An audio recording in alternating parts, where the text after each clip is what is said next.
இன்னைக்கு ஒரு side dish பார்க்க போறோம். இது வந்து வாழைப்பூ பொரியல். இந்த பொரியலுக்கு வந்து தேவையான இன்கிரீடியன்ட்ஸ் என்னன்னு சொல்லி பார்ப்போம். முதல்ல ஒரு வாழைப்பூ வேண்டும். அது கூடவே பாசிப்பயிறு இருக்கு இல்லையா? அத தண்ணீல ஊற வச்சுக்கோங்க. 2 பச்சை மிளகாய், கொஞ்சம் கருவேப்பிலை இலைகள், பெருங்காயத்தூள், உப்பு, மஞ்சள் தூள், தாளிக்கிறதுக்கு கடுகு, அதுக்கப்புறம் பொடியா நறுக்குன வெங்காயம். இது கூடவே துருவிய தேங்காய் இருந்துச்சுன்னா கொஞ்சோண்டு எடுத்துக்கோங்க.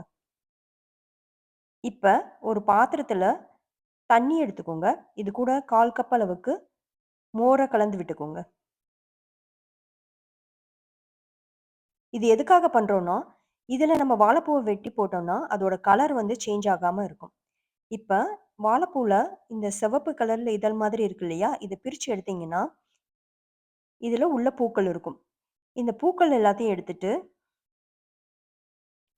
ஒவ்வொரு பூக்களா பிரிச்சு, முதல்ல ஒரு கருப்பு கலர் கொண்டையில இருக்க நரம்பு மாதிரி இருக்கும். அத ஃபர்ஸ்ட்டு வெளியில எடுத்துருங்க. அது வெளியில எடுக்கும்போது, அது கூடவே ஒரு வெள்ள கலர்ல நெட்டு மாதிரி இருக்கும். அதையும் வெளியில எடுத்துருங்க.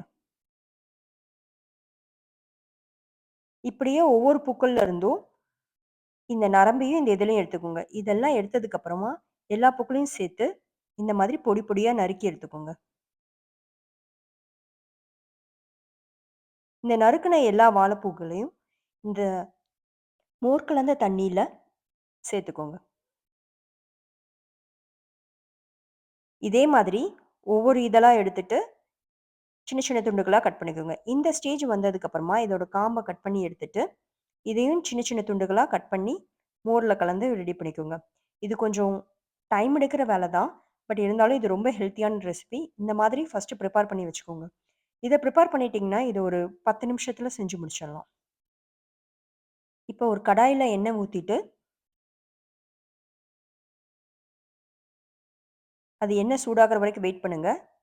இந்த டைம்ல மிளகாய இந்த மாதிரி கீறி எடுத்துக்கோங்க. கட் பண்ணி போட்டீங்கன்னா வாயில மாட்டும். குழந்தைங்க சாப்பிட மாட்டாங்க. எண்ணெய் காஞ்சிடுச்சு. இப்போ இதுல கடுகு சேர்த்துக்கலாம். இது கூடவே இந்த கீறி வச்சிருந்த 2 மிளகாயும் சேர்த்துக்கலாம். அப்ப அப்புறம் கருவேப்பிலை இலைகளையும் அதுல சேர்த்துக்கிறேன்.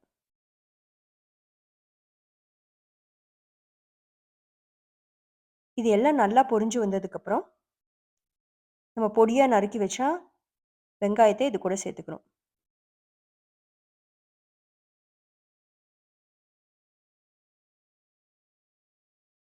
இந்த வெங்காயம் கொஞ்சம் கலர் சேஞ்ச் ஆனதுக்கப்புறமா, நம்ம ஊற வச்சிருந்தோம் இல்லையா? அந்த பாசிப்பயிறு, அத தண்ணி இல்லாம இதுல சேர்த்துக்கோங்க.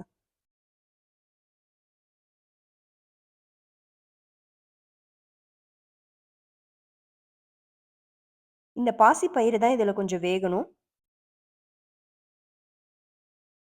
இந்த மாதிரி வணக்கி விட்டுட்டு, நம்ம ஏற்கனவே நறுக்கி வச்சிருந்த வாழைப்பூவ வந்து இதுல சேர்த்துக்கோங்க.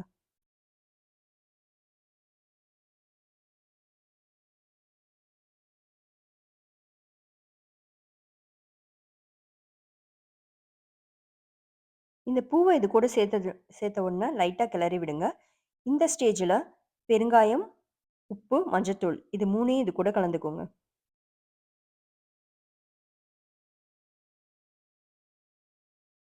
இப்ப இத நல்லா மிக்ஸ் பண்ணி விடுங்க. இதுக்கு அதிகமா தண்ணி தேவைப்படாது. இந்த பாசிப்பயிறு வேகறதுக்கு தான் தண்ணி தேவைப்படும். இந்த ஃபுல் ப்ராசஸையும் வந்து நீங்க சிம்ல வச்சு தான் செய்யணும். ஏன்னா நம்ம தண்ணி ஊத்தல. இத மூடி வச்சு சமைக்கும்போது, அதிலேயே தண்ணி விடும். வாழைப்பூவே தண்ணி விடும். அந்த தண்ணீயிலே குக் ஆகும். இப்ப அந்த பாசிப்பயிறு வேகறதுக்காக மட்டும் ஒரு ரொம்ப கம்மியா தண்ணி சேர்த்துக்கிறேன். இப்ப பாசிப்பயிறு வெந்துருச்சு. இப்ப துருவிய தேங்காய வந்து இது கூட மிக்ஸ் பண்ணிக்கிறேன்.